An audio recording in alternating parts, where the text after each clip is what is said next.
Good morning to my panel. How are you all? Hello, morning everyone. Good. Rob, as I take my perch, I'd like to start off with you, if I may. Looking around the Midlands, the UK, worldwide, what would be your role model, do you think, for a levelled up and net zero transport solution, and why?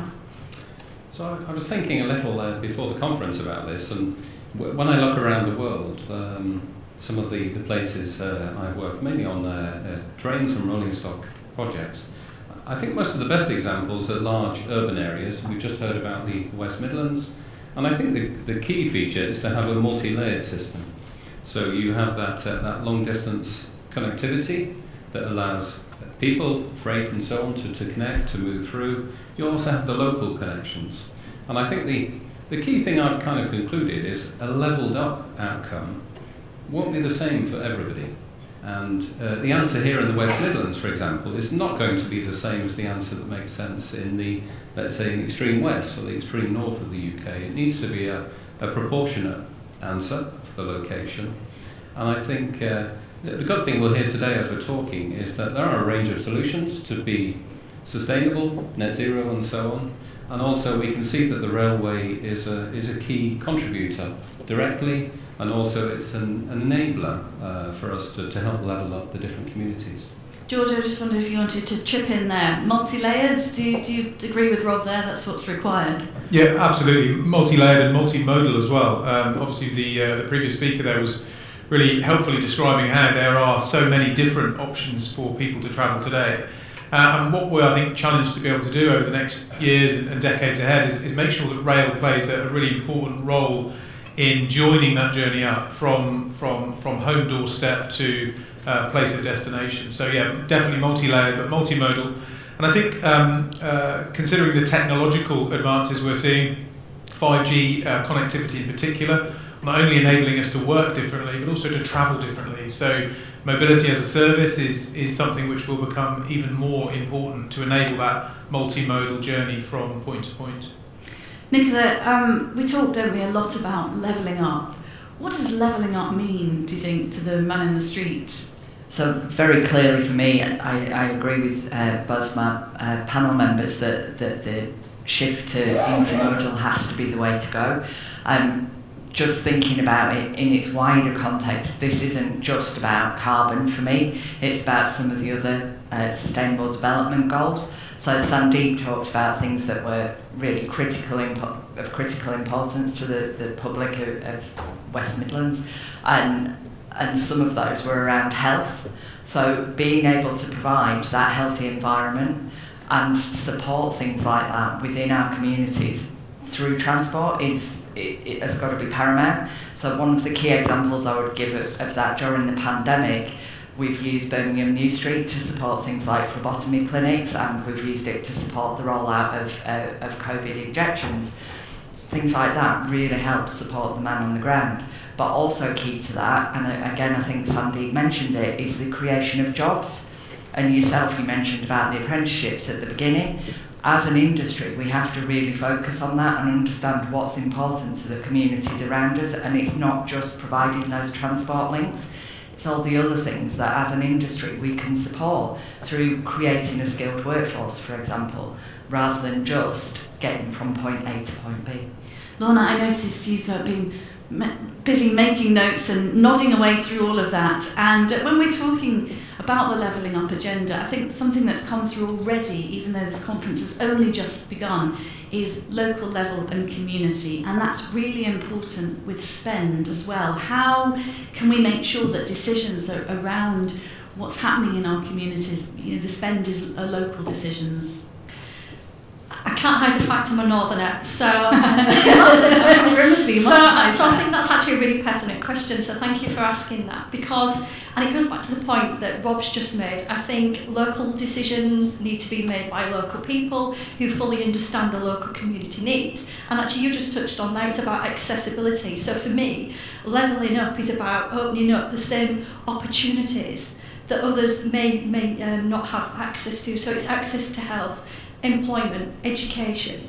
And so for me, when you're asking about levelling up, I think it's the people that are impacted by the levelling up agenda that need to have the questions asked of them and then for to share the answers back.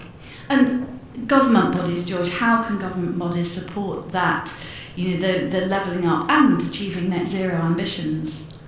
Yeah, it again comes down to, I think, the way that we have to promote the railway and make sure that the government bodies, the funders, the local and regional planning authorities in particular, see the value in commitment to an improved railway. And I think what HS2 is doing on obviously a national scale, what Transport for West Midlands are doing on the local scale, is going to need to be informed by the clear valuation of social return on investment. So it's not just about investing in a new piece of infrastructure.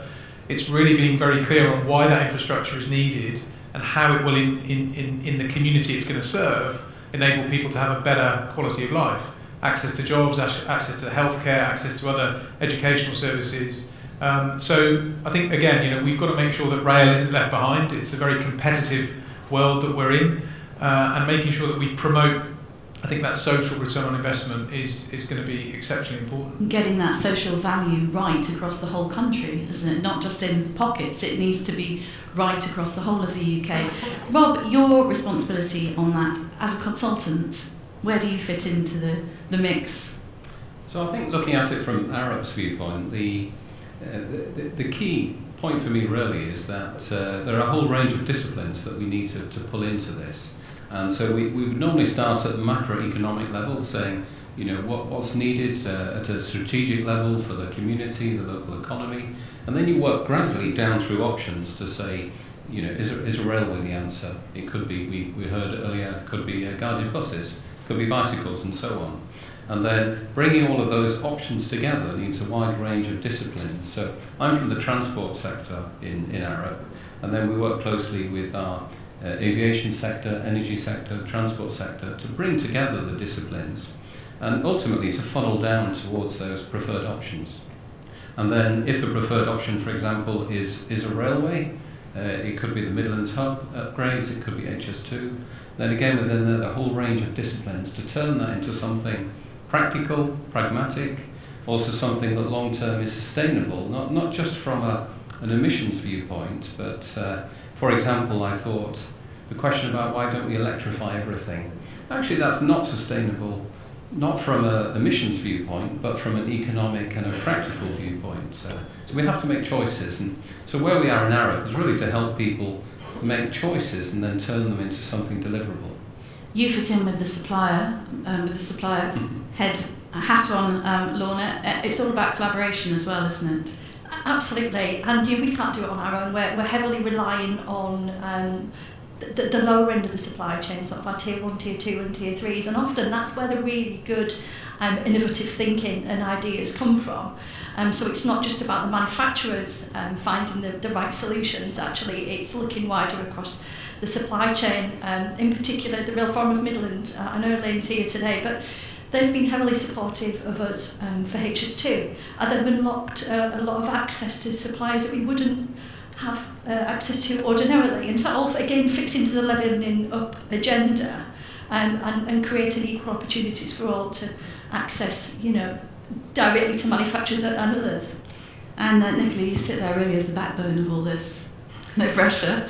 Well, no, indeed, and that's a real key point, having the access. So I said earlier about how we create job opportunities, and part of that is being really focused on the local area and involving all those SMEs that we can, and they bring, as Lorna's just said, different thought processes, and really that's something that we all need to be considering in terms of diversity. And I commented to a colleague earlier, it's not lost on me when you look around the room about really the lack of diversity in this room today, and to encourage that different diversity, and I don't just mean gender or race or whatever it might be, but diversity of thought and looking at other sectors to bring in those ideas to change the way that we do things, because otherwise we'll just continue to get the same output without getting into a much better place for society by the right transport offering. There really does feel, I think, having hosted these events for a few years now, there really does feel a sense to me of progress and a sense of positive change. Do you feel that, George? I mean, you've been part of these events for a long time now. Yeah, absolutely. I think the realisation amongst the decision makers is that rail, to use your phrase from a moment ago, is a crucial backbone. When we think about the challenges of air quality, we talked about that earlier, the global issue of decarbonising, then rail is such a small part of the problem, but it's a huge part of the solution. So the way that we are investing in our network to make it even more sustainable, I think, will stand us in good stead. And we're on a very, I think, exciting immediate journey, as I say, with the HS2 work progressing at rapid pace. That will be transformative in terms of capacity, allowing the rest of the network to be redistributed, be able to take a different type of demand. And we haven't really discussed freight yet too much today, but I think that's an important point to make in the context of levelling up and giving people access to goods and services and using the freight network for that distribution. So that, I think, is a really important dimension that we need to think through. And you also are assembling the first industry-wide leadership plan for sustainability, George. How is that going? Yeah, it's going really well. We've extensively consulted over the last year or so with the RSSB sustainable rail groups that we facilitate. And essentially what we're trying to do is determine exactly what we need to do as a rail industry to deliver on the government ambitions, whether they be about net zero, government ambitions around clean air, or indeed in the sustainability space around the society and economic dimension. And the Sustainable Rail Strategy will be available in prototype form next month, so really excited to tell the industry more about that. And what hopefully it will then enable is, with Great British Railways being formed, a consistency across the industry, such that colleagues in the room today and the broader supply chain know what the industry is trying to achieve at a national level, and then they can then align and contribute. So we'll have a good idea about where we need to go at what stage in the years ahead out to 2050. Rob, the COP26 seems a bit of a distant memory, really, although it was only the back end of next year. I don't really know where the time's going. But more talk, or are you seeing a real-world difference following on from COP26 in terms of sustainability and where we are with transport? So personally, it's surprising actually that we are seeing a real-world effect. So we've had big commitments in the UK, 2040 and so on, around removing diesel-only trains. But what we are seeing on a practical level day to day is people are now implementing that and saying, what options do I have? And often we will say you have immediate options, medium-term options, and sometimes it's about finding a pragmatic solution, perhaps with a phased implementation. But what we are seeing is people and clients, governments, operators around the world saying, I need to do this. So please show me the options, and the kind of acceptance that we are going to do this in terms of moving forward with the technology. Then it's about being, like I say, pragmatic, about picking the best option in terms of the whole life cost. Is it sustainable from a long-term viewpoint? And yes, so I would say large parts of our engineering services these days is directly aimed at answering the questions that COP put in front of us. Nicola, it isn't a choice anymore, is it? I mean, we've got to embrace this now. How did COP26 impact, you think, on the delivery of a sustainable railway, in your view? Okay, so I think, as Neil said earlier, we've learnt a lot as a business from COP26 and how we moved people around. And I think there's still more to do, and we've taken those lessons for the Commonwealth Games.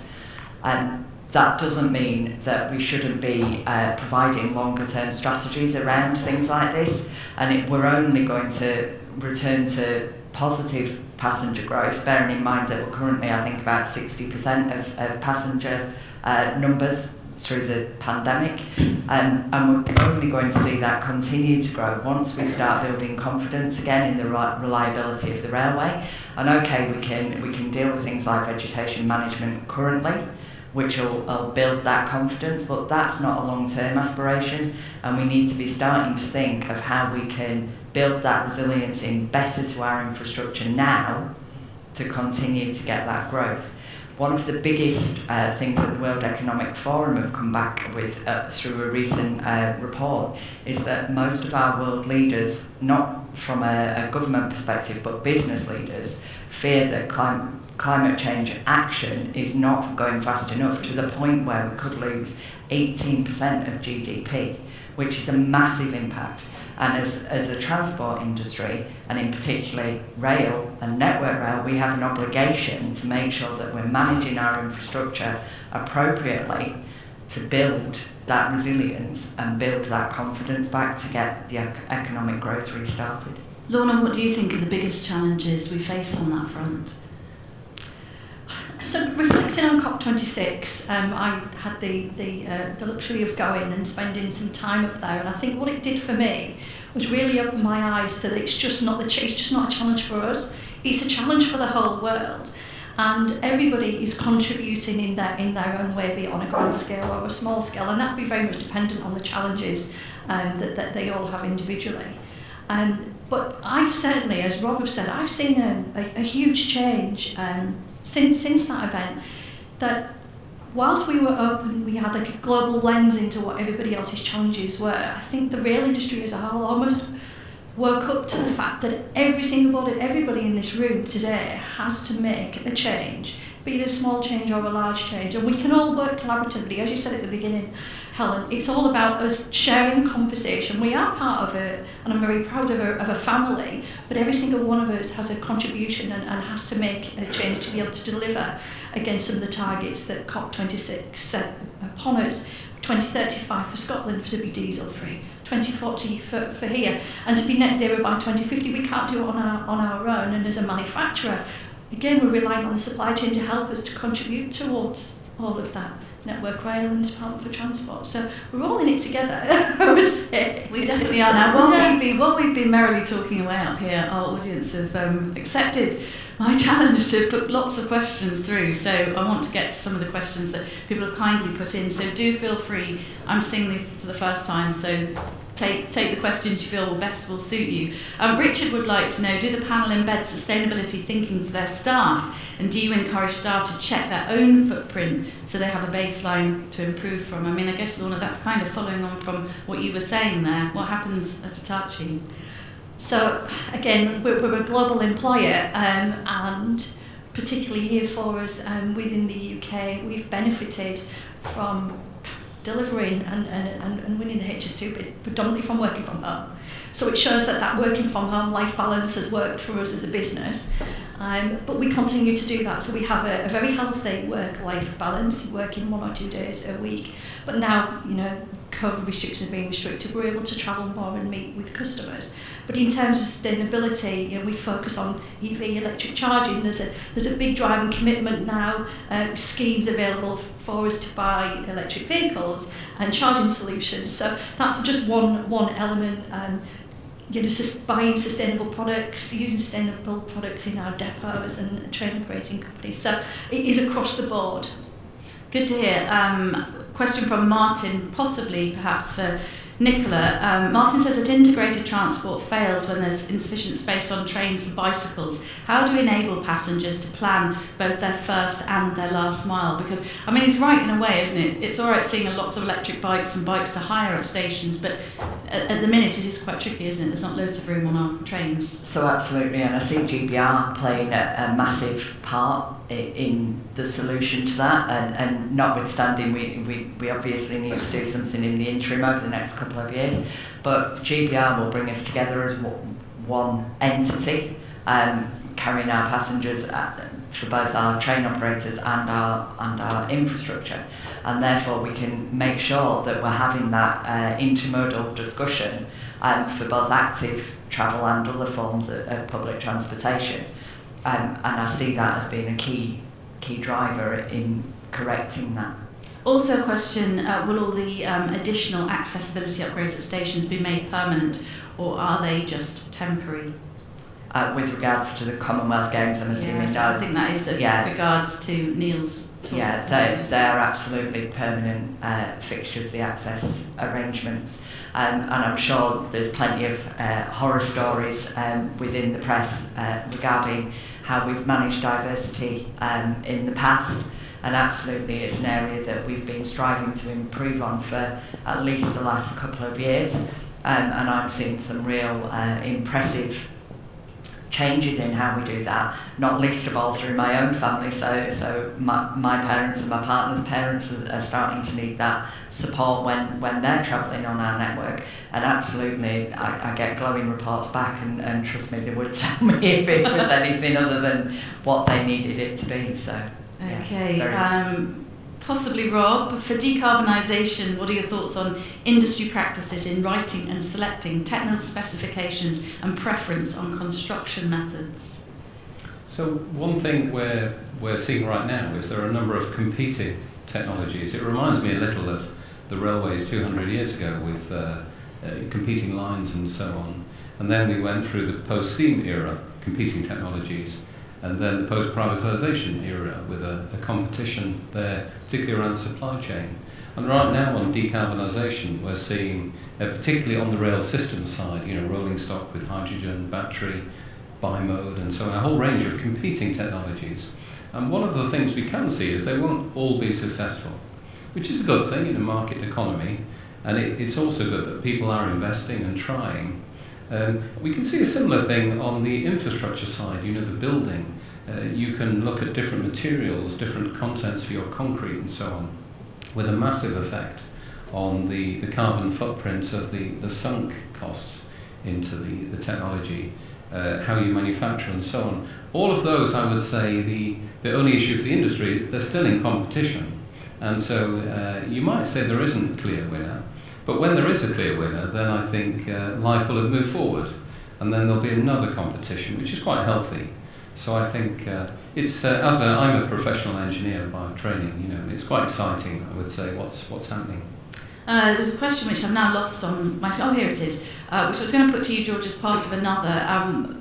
What do you think the barriers are to getting people back on transportation? But I wanted to sort of combine that with the potential for rail to move more people and goods in a net zero future is huge, and what policies do we need to bring in to make sure that kind of modal shift happens, which is kind of sort of related to the question. Yeah, so I think the second part of that question is probably about land use planning and regional decision making. So thinking about strategic rail freight interchanges around the country, where are they going to best be located?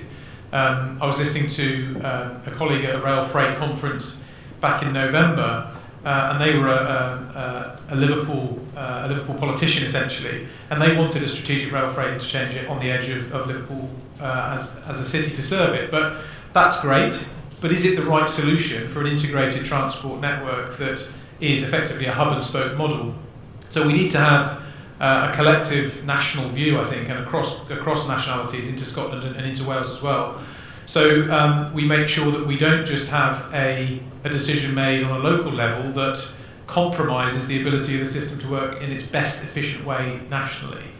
And to the first question around barriers for people coming back to the railway, I think we've just got to continue what we're doing at the moment and making sure that people appreciate the COVID security, the convenience, the accessibility obviously has to be as high quality as it can be. And I think it will be a slow transition, but I do think we will come back to, perhaps not pre-pandemic in every case, but we will come back to very healthy numbers on our railways, because at the end of the day it's a really convenient offer from city to city, from suburb to city and so on. So I think we've got a really optimistic future ahead despite the difficulties we're currently going through. I'm a massive fan of the train and railways and working on the train, and actually once you do get back on it, it's nice to get out of your jogging bottoms and wear some proper clothes and actually be out in the wide world again. I've been really embracing actually rail travel over the last few months. We talk about digital transformation and a shift to multimodal transport solutions. This is a question from the floor, but how do we make rolling stock lighter, sustainable and decarbonised? Ladies, is that one you could tackle? Yeah, so I guess one of the most obvious responses to that would be looking at composite as an alternative.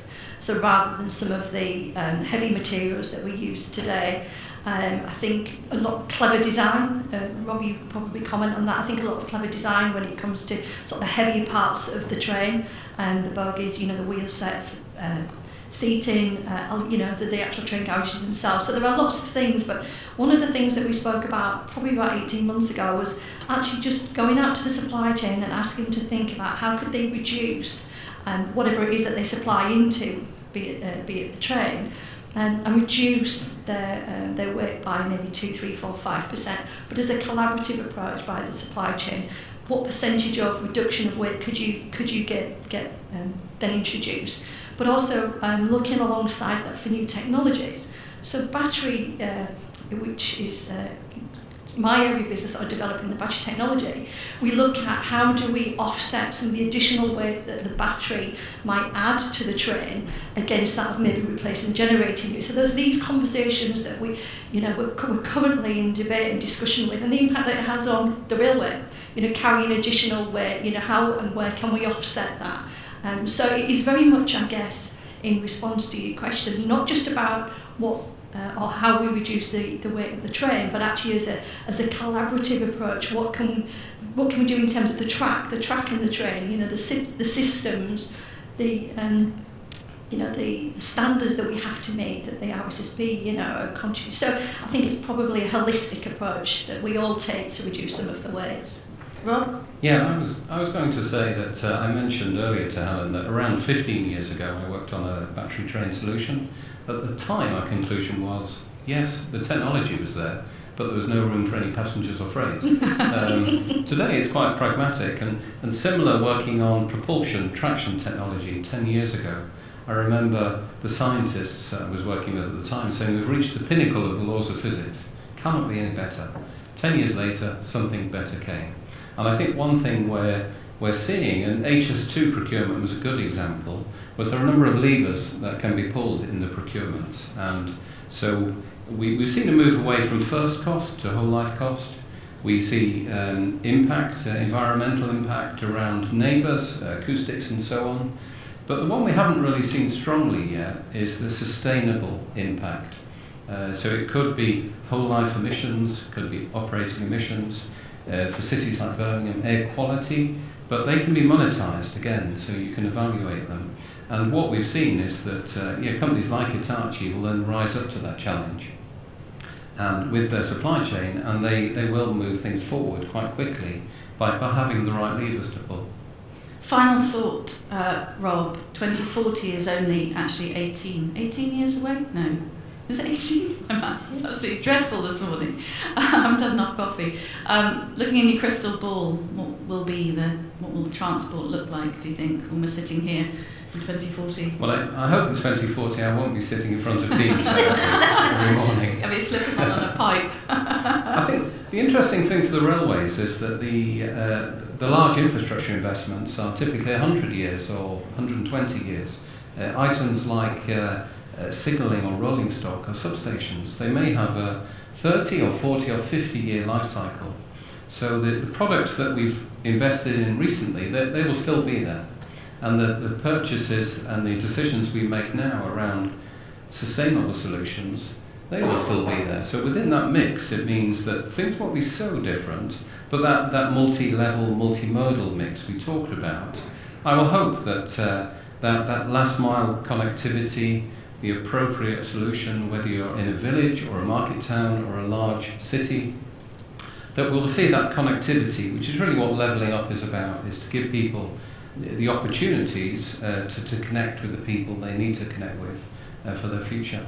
Which means that these conversations we have now are valid and exciting, and it's here now, isn't it, that the differences of the future can be made. So with that neat ending, I'd like to thank all my panellists very much for a very interesting first debate. Thank you.